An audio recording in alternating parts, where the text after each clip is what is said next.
Aunty নতুন মেসে উঠিছি, একটা ডিম 5 জনে মিলে খাতে চাই, চ্যালেঞ্জ করলাম। সহজে সুস্বাদু তরকারি টাইপের কিছু দেখান, বাটাবাটি কিন্তু করতে পারবো না।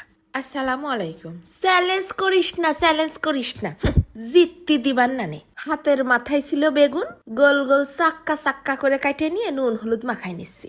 বেশ একটু মোটা মোটা করে কাটতে হবে না কিন্তু। তারপরে ওই যে কয়ে দিল না, একটা ডিম 5 জনে মিলে খাবে, তাই আবার একটা ডিম ভেঙে নিলাম। এইবার চটকায় ফেলাই দিলাম খানিকটা পেঁয়াজ কুচি, তার মধ্যে দিয়ে দিছি আবার খানিকটা কাঁচা ঝাল কুচি, তারপরে আবার ফেলাই দিলাম বেশ একটু ধনে পাতা কুচি। ধনে পাতা কিন্তু এখন সস্তায় যাচ্ছে, পারলে তো ফেরি দিয়ে দেয়। তারপরে বেশ একটুখানি নুন আর সামান্য একটুখানি হলদির গুঁড়ো দিয়ে খুব সুন্দর করে চটকায় নিছি।